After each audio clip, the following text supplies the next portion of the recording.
July ఆఖరికి వచ్చేశాం.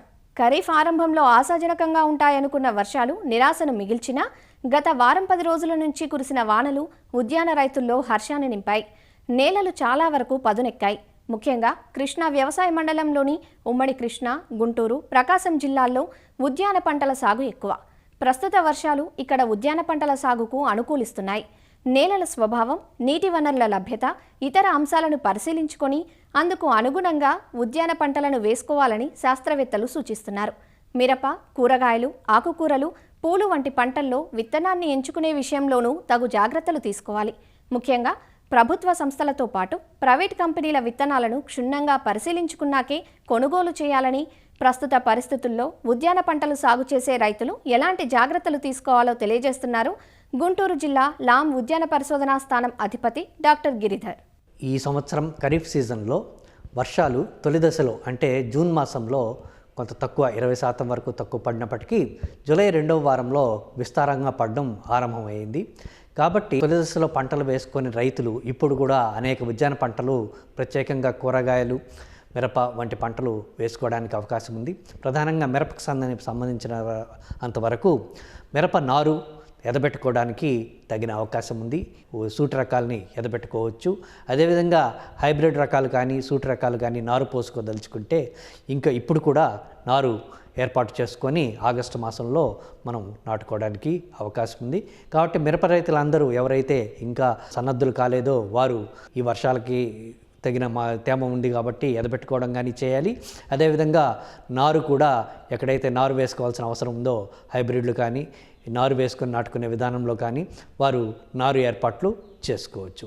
ఇతర కూరగాయల పంటలకు సంబంధించిన వరకు చూసినట్లయితే చేమ, కంద పంటలు కొంతవరకు జూన్ మాసంలో రైతులు వేశారు. ఇంకనూ ఎవరైనా వేయనట్లయితే వారు కూడా జూలై చివరి వారం వరకు ఈ పంటల్ని, చేమ, కంద పంటల్ని వేసుకోవచ్చు. ఇక ఇతర కూరగాయ పంటల్లో మనం చూసినట్లయితే చిక్కుళ్ళు, పొద చిక్కుళ్ళు, బుట్ట చిక్కుళ్ళు కూడా మన రైతులు ఇంకా వేసుకోవడానికి అవకాశం ఉంది. ఇక ఇతర పంటలు చూసినట్లయితే బెండ సంవత్సరం అంతా వేసే పంట. ఈ పంట కూడా మనం ఖరీఫ్ సీజన్లో ఇప్పుడు వేసుకోవచ్చు, ఇంకనూ అవకాశం ఉంది. తర్వాత టమాటా, వంగ నారు పెంచుకునే ఏర్పాట్లు చేసుకోవాలి.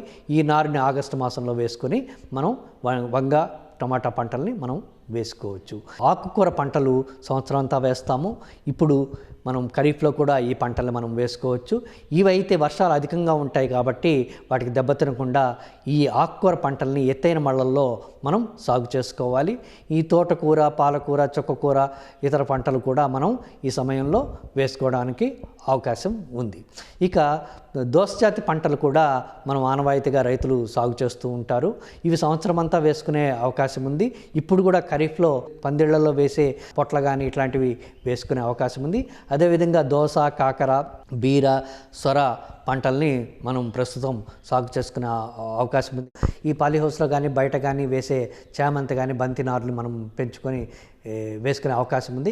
ఇక కనకాంబరం లాంటి పంటలు మనం కూడా విత్తనాలు పెట్టుకునేవి కానీ లేక కట్టింగ్స్ ద్వారా చేసేవి కానీ కూడా మనం జూలై మాసంలో వేసుకునే అవకాశం ఉంది.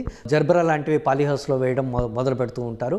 ఈ జర్బరా పంట కూడా ఇమ్మీడియట్గా మనము టిష్యూ కల్చర్ మొక్కలు కానీ ఇతర మొక్కలు కానీ తెచ్చుకొని పాలీహౌస్లో సాగు చేసుకునే అవకాశం ఉంది. కరివేపాకు ఇట్లాంటివి కూడా సమయం మించిపోలేదు. కరివేపాకు తోట మొదలుపెట్టే రైతులు మంచి నాణ్యమైన విత్తనాన్ని తెచ్చుకొని మనం డైరెక్ట్గా వేసుకోవడం, పాలీ బ్యాగ్లో అయినా వేసుకోవచ్చు, లేదా మనం పొలంలో కూడా పెట్టుకోవడానికి అవకాశం ఉంది. కాకపోతే కరివేపాకులో విత్తనం మొలక త్వరగా తగ్గిపోతుంది కాబట్టి తెచ్చుకునే విత్తనం ఫ్రెష్ సీడ్ అంటే ఇటీవల తీసుకున్న విత్తనం అయితే మంచి మొలక శాతం ఉంటుంది. కరివేపాకు కూడా విత్తనాల ద్వారా కానీ కటింగ్స్ ద్వారా కానీ మనం ఈ పంటని మనం ఇప్పుడు మొదలు పెట్టుకొని సాగు చేయడానికి అవకాశం ఉంది. మునగ తోటలు వేసుకునే రైతులు ఇప్పుడు మునగ మొక్కల్ని మనం పాలీ బ్యాగ్లో పెంచుకొని ప్రధాన పొలంలో ఆగస్టు మాసంలో వేసుకునే అవకాశం ఉంది. ఉల్లికి సంబంధించిన వరకు ఆగస్టు, సెప్టెంబర్ మాసాల్లో ఉల్లి అనేది మన వేసుకునే ఆనవాయితీ ఉంది. ఇలా వేసుకునే రైతులు ఈ నర్సరీని మొదలు పెట్టుకొని ఉల్లి నారుని ఆగస్టు, సెప్టెంబర్ మాసాల్లో మనం నాటుకునే అవకాశం ఉంది. నారు 30 నుంచి 45 రోజుల వయసు వరకు పెంచవలసిన అవసరం ఉంది. కాబట్టి ప్రస్తుత పరిస్థితుల్లో ముందుగా ఉల్లి నారుని తయారు చేసుకొని ఆగస్టు, సెప్టెంబర్ మాసాల్లో మంచి తేమ ఉన్నప్పుడు వీటిని మేము ప్రధాన పొలంలో నాటుకొని ఉల్లి పంటను కూడా తీసుకోవడానికి అవకాశం ఉంది. పచ్చిమిరపకి సంబంధించినంత వరకు ఇప్పుడు ఇది సంవత్సరం అంతా పండించే పంట. వేసవిలో కొన్ని ప్రాంతాల్లో బాపట్ల ఇట్లాంటి ప్రాంతాల్లో పండిస్తూ ఉంటారు. ఈ పచ్చిమిర్చి కూడా ఇప్పుడు ప్రస్తుతానికి ఎదబెట్టుకునే రైతులు ఎదబెట్టుకోవచ్చు. కస్టమర్స్ని బట్టి రకాలు ఉంటాయి, మనం జిల్లా వారీగా మారుతూ ఉంటాయి. రకరకాల జిల్లాల్లో రకరకాల వెరైటీస్ రకాలు ప్రాచుర్యంలో ఉంటాయి. కాబట్టి ఈ పచ్చిమిర్చిని కూడా ఎదబెట్టుకునే రైతులు ప్రస్తుతం ఎదబెట్టుకోవచ్చు. లేదా నారు పోసుకొని హైబ్రిడ్ రకాలను వాడదలుచుకున్నట్టయితే నారు పోసుకొని ఆగస్టు మాసంలో మనం ప్రధాన పొలంలో నాటుకునే అవకాశం ఉంది. కాబట్టి పచ్చిమిర్చి కూడా రైతులు ఇప్పుడు వేసుకునే అవకాశం ఉంది. విత్తనాలకు సంబంధించిన వరకు డాక్టర్ వైఎస్ఆర్ హార్టికల్చర్ యూనివర్సిటీ విడుదల చేసిన రకాలు కానీ లేక ఇతర ప్రైవేటు రకాలు కానీ రైతులు వాడుకోవచ్చు.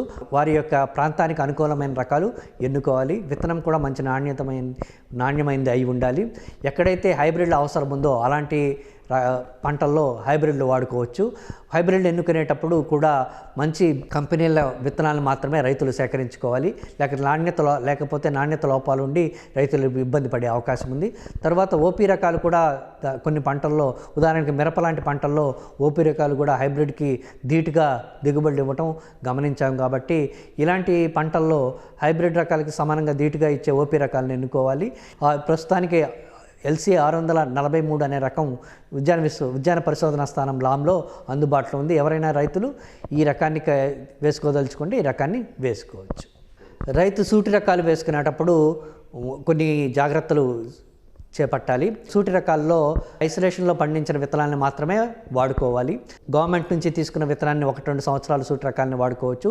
అది కూడా ఆ పంటను బట్టి ఉంటుంది. ఎందుకంటే కొన్ని పంటల్లో త్వరగా దాని యొక్క జెనెటిక్ బ్యాక్గ్రౌండ్ అంటే జన్యు పరిస్థితి మారిపోతూ ఉంటుంది. కాబట్టి నాణ్యత లోపాలు రాబోతూ ఉంటాయి.